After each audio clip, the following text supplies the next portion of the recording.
So Tottenham tomorrow, the biggest game in your calendar. I asked an Arsenal fan earlier. It's the first fixture you look out for, is it? Yeah, definitely. Yeah. I have to say that, without a doubt. It's, Yeah. it's, you know, because you've got all your friends and family, mates and whatever. So it is the game. I don't look forward to the game, if I'll be honest. Really? No, it's just because there's not just the 3 points riding on it. It's all the stick if you lose.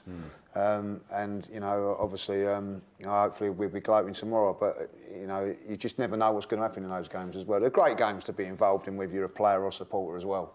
You know, the atmosphere tomorrow is always electric. You know, even more so when you go to White Hart Lane. But, you know, it's one of the better games, without a doubt. It was a great game last season. Ended up with a draw, wasn't it? But a lot of people said it was the best team that went to best performance at Emirates all season. Well, it was definitely the best team I've seen down there. For 70 minutes, they was the best team. That includes Barcelona and Bayern Munich. They played really, really well. And unbelievably, after 70 minutes, if they'd have got the second goal, they would have gone on and won it.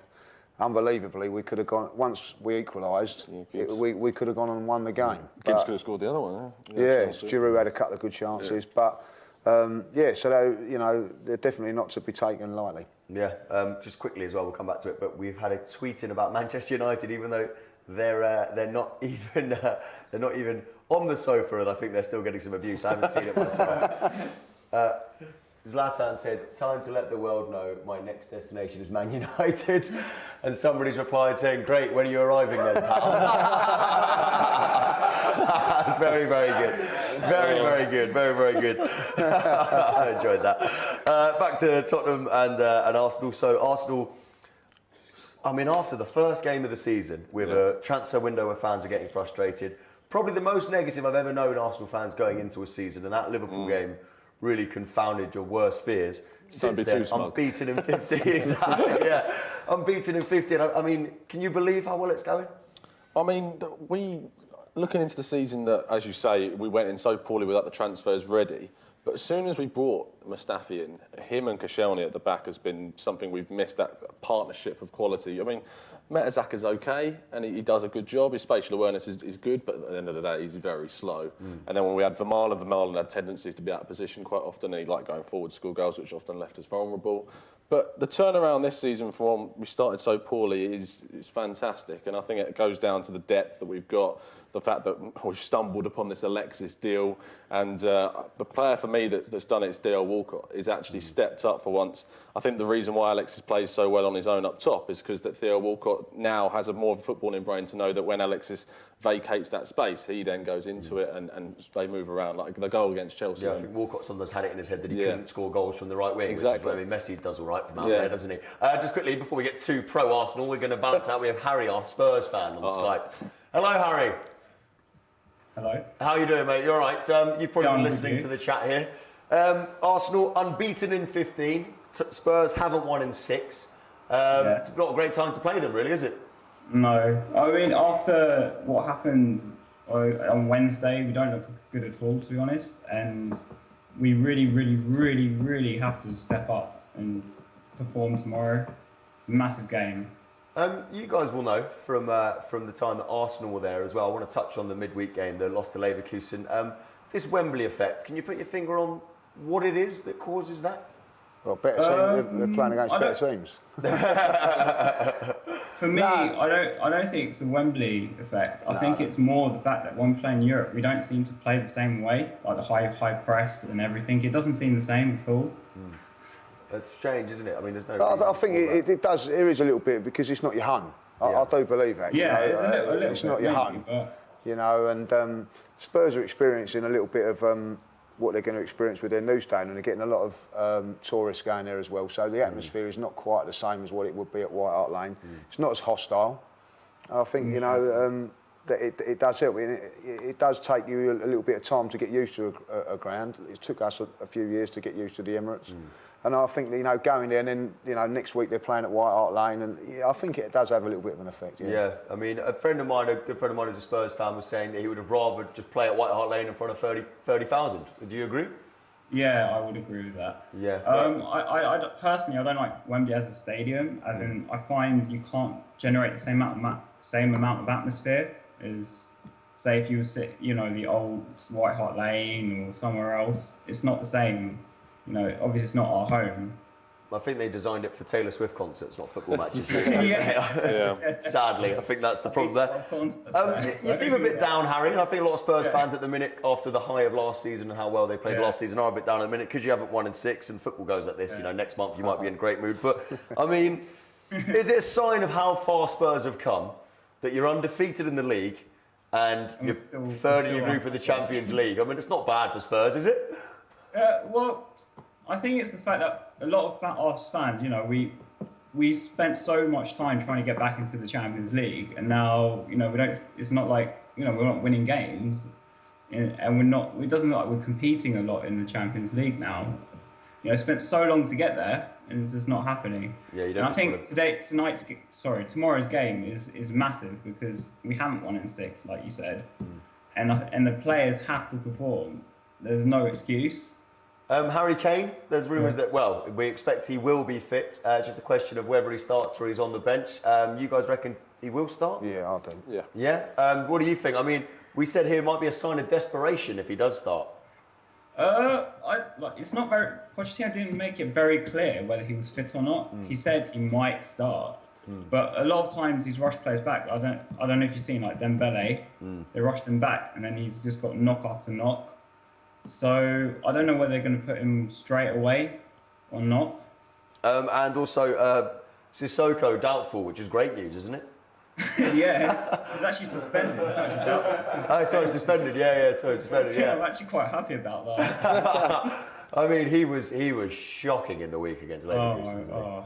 Don't get me started. I'm not actually quite sure why we signed him, to be honest. I think it was a panic buy. Yeah. We sold a lot of midfielders and it was like, we had to sign someone. So we just bought Sissoko on the back of good Euros. And another signing as well that's not really taken off yet is Janssen up front. I mean, unless you get a penalty, he's not much good to you at the moment, is he? The new Soldado, maybe? I don't know. Yeah. But I don't know. I'm a bit mixed about Janssen. I think he's shown a little bit of improvement.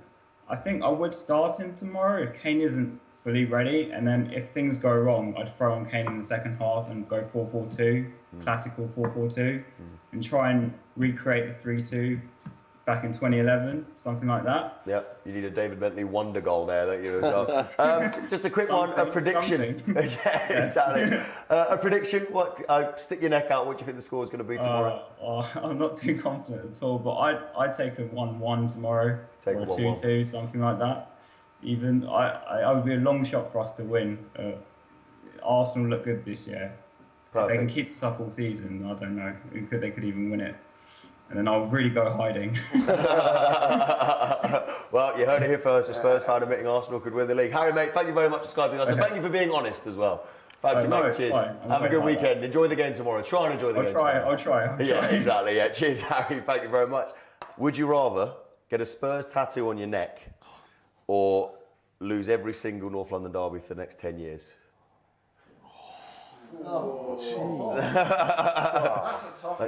That's 20 games I'll minimum. take one for the team and get the tattoo.